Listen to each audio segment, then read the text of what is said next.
I'm the CEO of Lifework Systems. I'm really excited to share with you a topic called Your Extraordinary Workplace. And it's really all about why and how to create a culture that allows people to be successful in this 21st century. People are your greatest asset.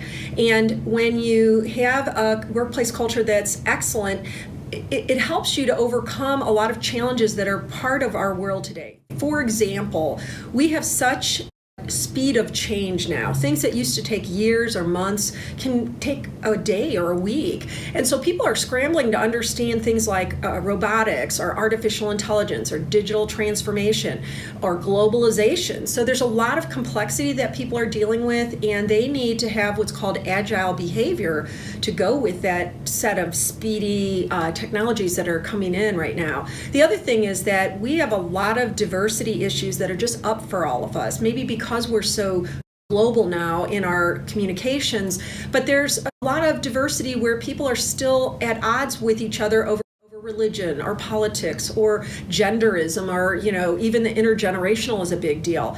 And also people are not necessarily staying fully engaged in their lives. A lot of them are shutting down, and in fact the statistics show that 71% of people are shutting down either in a big way or a smaller way, and that it costs organizations over $1 million for every 100 people if they don't get that in order. And also people are struggling with, how do I stay ahead of the competition? How do I stay relevant? For example, out of all of the Fortune 500 companies in 1955, only 26 of them have survived to today. So it's a big deal to be paying attention to what's coming next. And there's also the issues of how do we deal with all the negative behavior that is very evident and kind of in our faces right now. And what are the costs to us as human beings when we're not managing stress and we're not managing our wellness? So those are some of the reasons, is those goals and those challenges that we're facing right now, we have to have excellent people. One of the challenges I have as a performance management specialist and a culture specialist is people really understanding what is wrong, what's the problem? Why don't we have extraordinary workplaces? Why do we have so many symptoms of challenges? Don't create a workplace culture where we're meeting 4 very basic core needs of all people. We either don't have things in the environment that make people feel empowered, or we need to remove things that make people feel disempowered. Empowered just means that I feel aware of my power, I feel confident in using my power, I'm given choices and opportunities to express and influence others.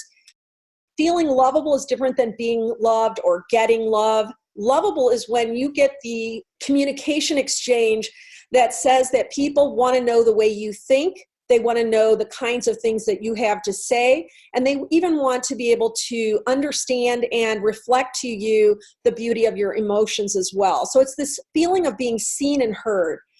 It also is important that people feel connected in the community in order to become their most confident and successful self. And this one is another one where people just need to have lots of opportunities to contribute as much as they are capable of without it being overwhelming. A lot of the systems we have been using for centuries, it's time to dismantle those. And people are uncomfortable with the thought of dismantling them because they are not sure what they would put in place instead.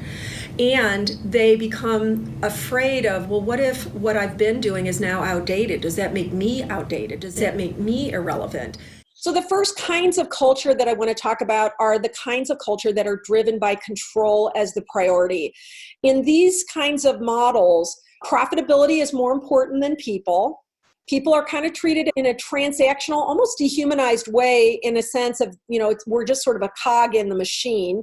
There's always hierarchy and a use of power over and power under dynamics, win-lose. There's a high emphasis on external motivation and just getting people to do what I said. So basically, if they just comply, that's best I can expect. And once there's a willingness to look and question the outdatedness of some of those models, then it's important to know what to put into the vacuum, what to replace them with, so that you don't fall back on what you've always known. Einstein said we can't solve our problems with the same thinking we used when we created them. So what do we transform into? In a responsibility-based culture, relationships are everything. Relationships are primary. We're not transactional. We're not feeling like cogs in a machine. And the power is being celebrated, it's being recognized, it's being guided, and it's being shared. And people are being developed from the inside out, and no one's settling for compliance. We're going for the big result, which is commitment. And I think for many executives and managers, they still hold this mindset that we only have to invest in developing our senior team and our mid-level managers and our supervisors. And the reality is that's like saying, oh, we'll just give cell phones to the top people. And it's really not necessarily a good idea. But a lot of times people haven't wrapped their head around the fact that you can equip everyone. With today's technology and the ability of people to do things virtually, it's affordable and it's very convenient for people to all be developed at the same time. It takes a very strong positive ego to be an effective leader that develops other leaders and that can move forward without clinging to old ways of doing things. The last thing that I want to say is that when you have an extraordinary workplace culture, what you've done is you've created this supportive system so that the managers aren't they're freed up to run the productivity and meet the objectives of the business because all of the employees are part of supporting a culture of excellence, an extraordinary culture.